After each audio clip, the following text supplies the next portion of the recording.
નમસ્કાર મિત્રો, આજના આ ખાસ વિશ્લેષણમાં તમારું સ્વાગત છે. જુઓ, જ્યારે પણ આપણે મહાભારતની વાત કરીએ છીએ ને, ત્યારે આપણું ધ્યાન સીધું પાંડવો અને કૌરવો પર જ જાય છે, બરાબર ને? પરંતુ આજે આપણે એક એવા પાત્રની વાત કરવાના છીએ જેમના વિના આ મહાકાવ્યની કલ્પના જ શક્ય નથી. મહારાજ પાંડુ.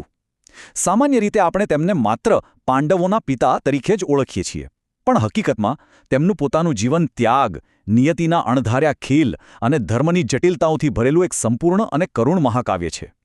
આજે આપણે તેમના જીવનના એવા પાસાઓ ઉકેલીશું જે કદાચ અગાઉ બહુ ચર્ચાયા નથી. તો ચાલો આ વિષયમાં જરા ઊંડા ઉતરીએ. હવે એક મોટો પ્રશ્ન એ છે કે મહાભારત યુદ્ધનું સાચું કારણ ખરેખર કોણ હતું? શું તે દુર્યોધનની મહત્વાકાંક્ષા હતી, શકુનીનું કપટ હતું, કે પછી બે પરિવારો વચ્ચેની સાદી દુશ્મનાવટ? તમને જાણીને નવાઈ લાગશે કે કુરુક્ષેત્રના મહાયુદ્ધનું સાચું બીજ તો આ પ્રખ્યાત દુશ્મનાવટ શરૂ થઈ તેના ઘણા સમય પહેલાં જ વવાઈ ગયું હતું. અને આ બીજ રોપનાર બીજું કોઈ નહીં પણ એક એવા રાજા હતા જેમની પરિસ્થિતિઓએ આખા ઇતિહાસની દિશા જ બદલી નાખી. તો શરૂઆત કરીએ તેમના મૂળથી. વિભાગ 1, જન્મ અને હસ્તિનાપુરની ગાદી. કુરુવંશની આગામી પેઢીનો ઉદય ખરેખર ખૂબ જ જટિલ સંજોગોમાં થયો હતો. જ્યારે વંશને આગળ વધારવા માટે કોઈ વારસદાર નહોતો, ત્યારે નિયોગ પ્રથાનો સહારો લેવામાં આવ્યો હતો. અને બસ ત્યાંથી જ આખી કથાનો આરંભ થાય છે. હવે અહીં બે ભાઈઓ વચ્ચેનો તફાવત જુઓ. આ ખૂબ જ સ્પષ્ટ છે. એક તરફ છે ધૃતરાષ્ટ્ર, જે મોટા ભાઈ તો હતા, પરંતુ જન્મથી અંધ હોવાને કારણે રાજગાદી માટે અયોગ્ય ઠર્યા. બીજી તરફ છે પાંડુ. જ્યારે રાણી અંબાલિકા સમક્ષ મહર્ષિ વેદવ્યાસ આવ્યા ત્યારે તેમના પ્રચંડ તેજથી રાણી એટલા ભયભીત થઈ ગયા કે તેમનું શરીર પીળું એટલે કે સાવ ફીકું પડી ગયું. પરિણામે જન્મેલા બાળકનું નામ પાંડુ પડ્યું, જેઓ જન્મથી જ પાંડુ રોગ એટલે કે એનિમિયાથી પીડિત હતા. પણ અહીં સૌથી મોટી ઐતિહાસિક વક્રોક્તિ એ છે કે શારીરિક નબળાઈ અને ફિકાશ હોવા છતાં ભીષ્મ પિતામહ અને વિદુરની સલાહથી પાંડુને જ હસ્તિનાપુરના મહારાજ તરીકે ઘોષિત કરવામાં આવ્યા. ઉત્તરાધિકારની આ એક એવી વિસંગતતા હતી જેણે કુરુવંશને કાયમ માટે એક મોટા સંકટમાં મૂકી દીધો. તમને કદાચ એવું લાગે કે શારીરિક નબળાઈ હતી તો પાંડુ રાજા કેવા હશે? પણ ના, આ વાત બિલકુલ સાબિત કરે છે કે મહારાજ પાંડુ કોઈ નબળા રાજા ન હતા. ગાદી પર બેઠા પછી તેમણે આક્રમક લશ્કરી વિજયો એટલે કે દિગ્વિજયની શરૂઆત કરી. તેમણે દશાર્ણ, મગધ, કાશી અને મિથિલા જેવા અત્યંત શક્તિશાળી રાજ્યોને હરાવ્યા. આ દર્શાવે છે કે તેઓ એક અસાધારણ યોદ્ધા અને અત્યંત કુશળ ધનુર્ધર હતા. તેમણે કુરુ સામ્રાજ્યનો માત્ર વિસ્તાર જ ન કર્યો, પરંતુ તેની સર્વોચ્ચતા અને તેનો ખોવાયેલ વૈભવ ફરીથી પ્રસ્થાપિત કર્યો. અને આ જ કારણે તેઓ પ્રજાના અત્યંત લોકપ્રિય રાજા બની ગયા. લોકપ્રિયતા અને સત્તાની આ ચરમસીમા પરથી હવે આપણે તેમના અંગત જીવન તરફ વળીએ. વિભાગ 2, શક્તિ, લગ્ન અને ભયંકર શ્રાપ. એક તરફ સામ્રાજ્ય આટલી ઝડપથી વધી રહ્યું હતું તો બીજી તરફ ભાગ્ય કોઈ અલગ જ રમત રમી રહ્યું હતું. રાજકીય શક્તિ વધારવા માટે મહારાજ પાંડુના બે અત્યંત વ્યૂહાત્મક લગ્નો થયા. પહેલા લગ્ન કુંતી સાથે થયા, જે યાદવ રાજા શૂરસેનની પુત્રી અને કુંતી ભોજની દત્તક પુત્રી હતી.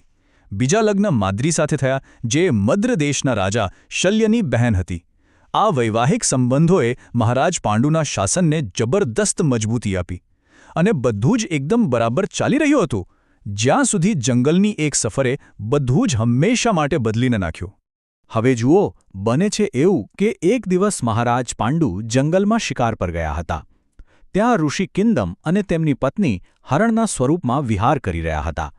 પાંડુએ અજાણતા જ તેમના પર બાણ ચલાવી દીધું.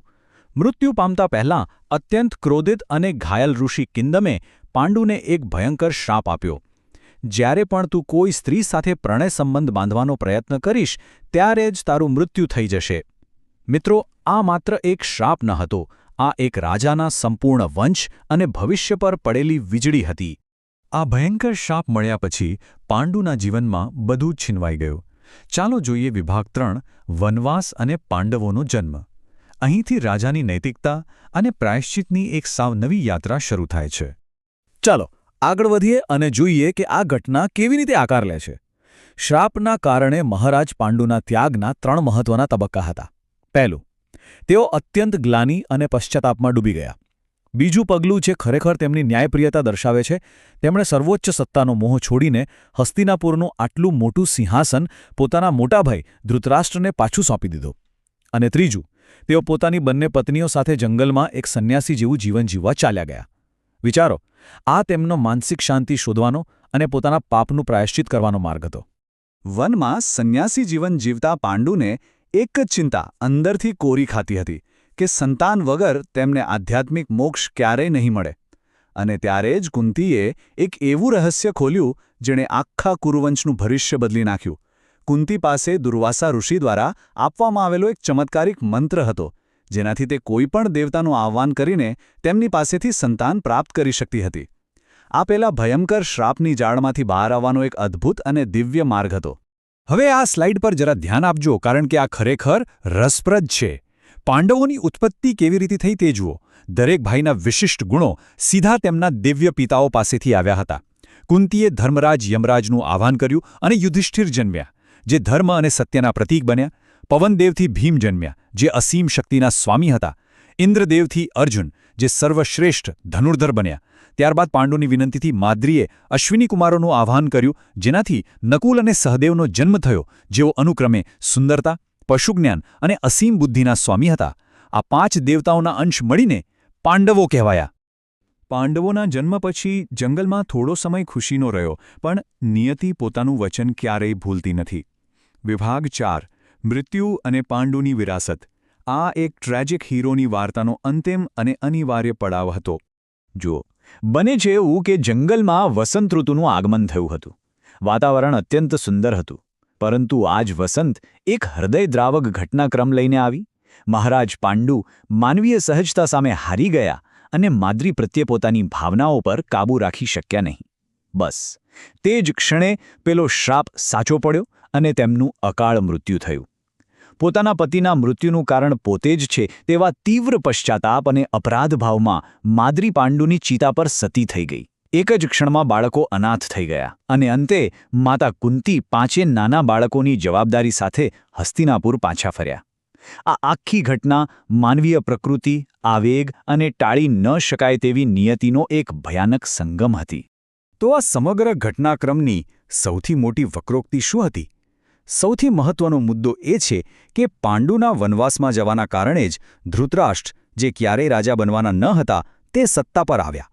અને જ્યારે વર્ષો પછી પાંડુના પુત્રો એટલે કે પાંડવો હસ્તિનાપુર પાછા ફર્યા, ત્યારે ધૃતરાષ્ટ્રના પુત્રો કૌરવોએ તેમને સ્વીકારવાની સ્પષ્ટ ના પાડી દીધી.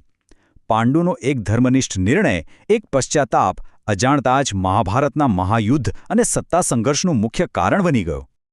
આજના આ વિશ્લેષણના અંતે એક મોટો પ્રશ્ન હું તમારા પર છોડું છું. મહારાજ પાંડુ ભલે મહાભારતનું યુદ્ધ જોવા માટે જીવિત ન રહ્યા, પરંતુ તેમના સંસ્કારો અને તેમના પુત્રો થકી જ પૃથ્વી પર ધર્મની સ્થાપના થઈ. તો વિચારો, શું મહારાજ પાંડુ ધર્મના સાચા રક્ષક હતા, જેમણે એક ભૂલ માટે પોતાનું સર્વસ્વ ત્યાગી દીધું? કે પછી તેઓ માત્ર નિયતિની ભવ્ય રમતનું એક લાચાર પ્યાદુ હતા, જેના ભાગ્યમાં મહાભારતના યુદ્ધનો પાયો નાખવાનું જ લખાયું હતું? આ પ્રશ્નનો જવાબ આપણે ઇતિહાસ અને ધર્મની વચ્ચે શોધવાનો છે. આજના આ વિશ્લેષણમાં જોડાવા બદલ તમારો ખૂબ ખૂબ આભાર. ધર્મના આવા જ અન્ય રોમાંચક પાસાઓ સાથે આપણે ફરી મળીશું. આવજો.